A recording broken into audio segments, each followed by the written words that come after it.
Welcome to the FWA review, where I'm delighted to be joined by Gerry of Hayters TV and former chairman of the FWA.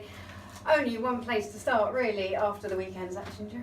Great match. Well, Sunday Times does it pretty well there. Johnny Northcroft's piece, Chelsea torn apart by Spurs. It wasn't really just a win or a walk in the park. It was absolutely a bit of a humiliation for Chelsea, I think.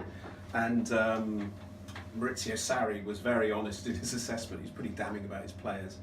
And he said, you know, Pochettino sprung a surprise. He got it right. They played us off the park, 1-11. Didn't really complain too much about the penalty they could have got. You know, Hazard tripped by Juan Foyth early on.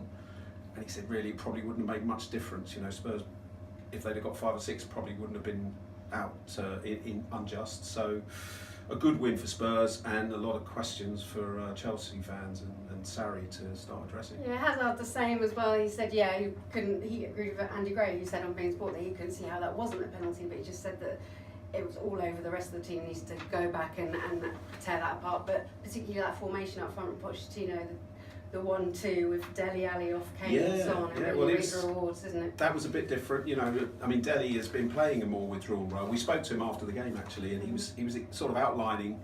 He said, you know, Pochettino made a plan before the game. He said it was all about stopping Jorginho. Obviously, they'd seen Tottenham do it.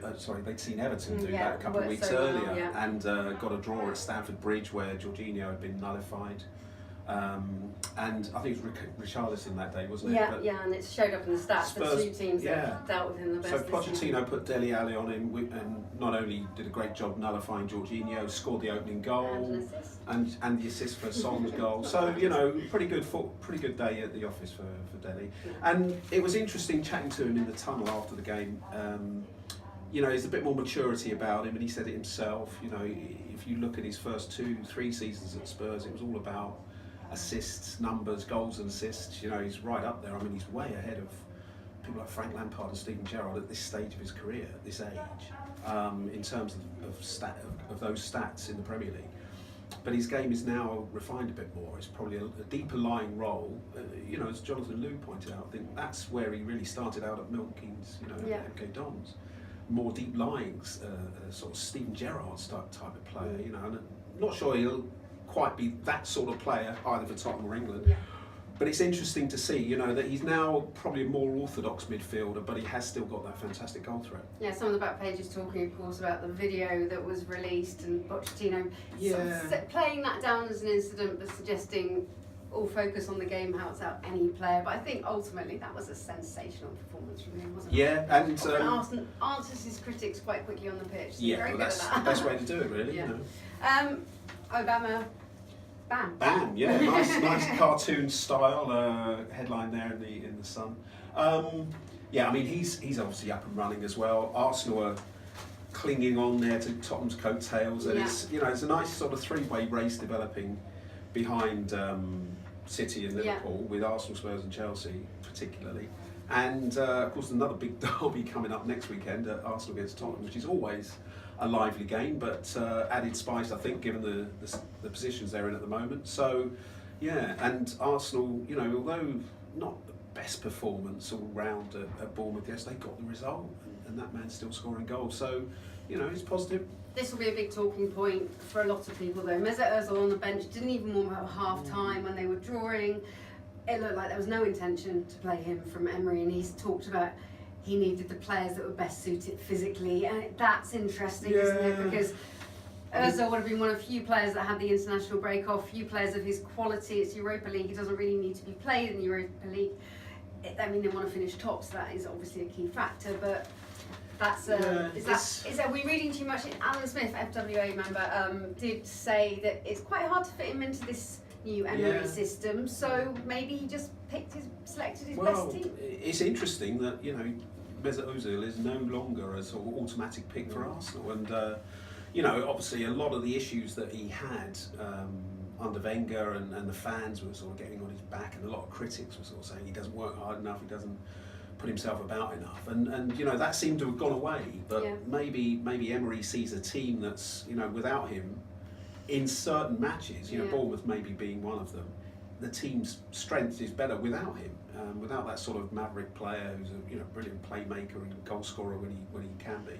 Bournemouth not the most physical, cynical side. Not necessarily, but they're a good team unit, and you need to be a good team unit against them to get the better of them. So maybe that's what he was thinking. It's not maybe about individual brilliance on the day. But don't you normally have a player like Ozil on the bench ready to Well, on the bench, I mean that does seem a bit strange that he's not even on the bench. Well, on the bench but not.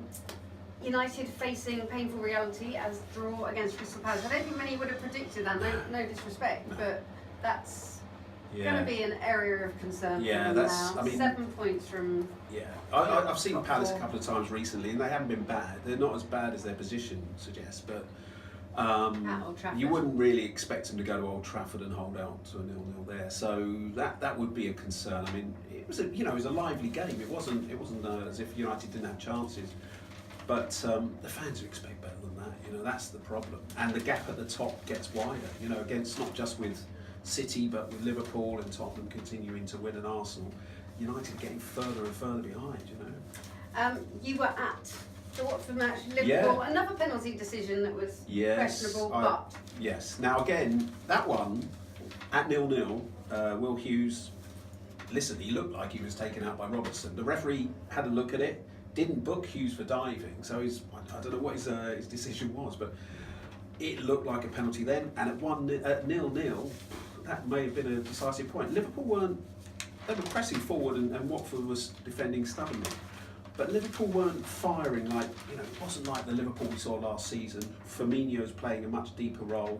Salah's playing in front of a three type of thing.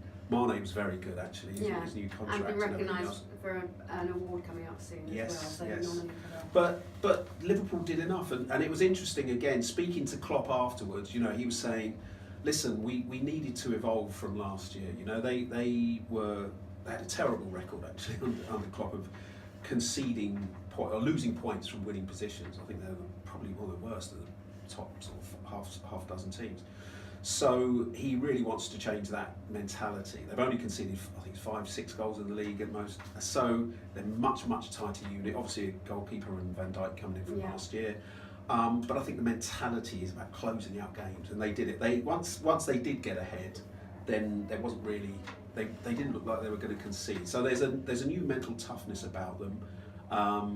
He talked about, how can we make up the 25-point gap from last year on City? Well, they're very close now, so they're just, they're waiting to strike. They're in a good position. And Manchester City Delph, who had been performing as if he were Iniesta for England. Another game, a great, fantastic game again, earning all the plaudits. And I mean, he's in a side. It's great for Fabian Delph because he can drop into that side. He was doing the job at left back last year, and he can come into that side, and it's a well-run unit, and they're always going to be have teams on the back foot. They were 3 up against West Ham in no time, so I wouldn't say it's easy to come into the team, but it's easier to come into a team that functions so well. They all know what they're doing. They're winning games comfortably. It's better to be coming into a team like that than to come into trying to adapt to a side that's struggling or trying to find its identity. Everyone knows how City are going to play, but they can't stop them. Can anyone stop them? Are they the champions for you already this early? Dare you say it? You would normally say, looking at how strong they look, they won the title last year, and they've improved. They've added Mahrez, and they've obviously got more experience, winning experience as well. But then Liverpool aren't far behind, and Spurs aren't far behind. No. Spurs haven't really clicked into gear until Saturday. So, I think it won't be a parade to the end of the season, a procession. I think it will be close, and obviously it's great for football. It's great for the Premier League if it is competitive all the way through to the end. And at the bottom, the return of Ranieri and another defeat for the Saints. Mark Hughes only 1 win this season. The club have given him his backing. They want to show faith in him to turn it around. And Ranieri's next match against Chelsea. Well, bit of a bigger test, maybe. What? I mean, it's just you couldn't script it better than this. No. Fulham get their first win. Ranieri's immediate sort of the managerial bounce, you know, whatever you call it, the dead cat bounce. You know, I mean, Yeah. they've obviously had a response to him, Yeah. which is fantastic for Fulham. Really good news. Now they've got Chelsea on Sunday, and I mean, Ranieri back at his old club, and and Chelsea really needing to show a reaction to that Spurs defeat. So that just sets it up. That's an intriguing game. Yeah. And a local derby. It's the one that Fulham love to win that one if they can. You know, they've done it a couple of times. So And of course, a small matter of Arsenal, Tottenham after both the weekend's actions. It's fascinating, but still we've got the small matter of the Champions League. Yes. And it's do or die really for Tottenham and Manchester United. Manchester United, young boys, whatever situation they're in, they should win that. They should win that. I mean, they should win that. We said that about Palace, but they really should win against young boys. And you know, I'd be very surprised if they don't. Spurs Inter, exactly the same. Albeit that game, Tottenham need to win that to keep it alive going into then. Then all they've got to do is beat Barcelona away. You know? But I mean, again, it's doable. On that performance against Chelsea, and also, to be honest, I was in Milan, you know, when they lost, and I mean, with 10 minutes to go or whatever, they'd done the job. They'd shut them up. They'd silenced the crowd. Inter's players weren't really even trying very much at the end. And then Icardi scored a goal out of nothing, absolute world. Yeah. And suddenly they were up for it again. So difficult one, you know. They lost at the weekend. They're not having a great time, but they're taking it seriously. They rested all the stars, you know, Perisic and Icardi and so on. So that'll be a clash. If Tottenham come out on top, then obviously it makes it really interesting going into that last game. If they don't win, then the trip to Barcelona becomes a bit flat. The confidence boost from that win, though, and the fact that they have Lucas that didn't even come off the bench and you substitute. Winks and you know, there's good players in reserve at Spurs, and I think actually, you know, you look at the question marks that used to be about Tottenham was a good first 11, not much strength in depth, but I think now you can look and say, well, there is a bit. You know, they've got Juan Foyth come through as a centre back. Vertonghen still to come back, so there's on the bench at the weekend. Too risky, I think, to start in this Champions League. So that'll be intriguing. City and Lyon, you'd expect them to win that. Liverpool, PSG. I mean, that's that's a tough one. That's a tough one. Tough with the injuries over the international break. That's such a shame, but PSG on their day can. Yeah, and I think to be honest, I'd imagine if Liverpool come away with a point from that, they'd be pretty happy. You know, that would work for them. So plenty to look forward to. Yeah, big week, massive week, isn't it? And we have some big announcements coming up on the FWA in the future, but we're just going to keep our lips sealed for now. Keep watching and stay tuned to the website for all the excellent content that Gerry and his team here at Hayters put on there for us. Thank you.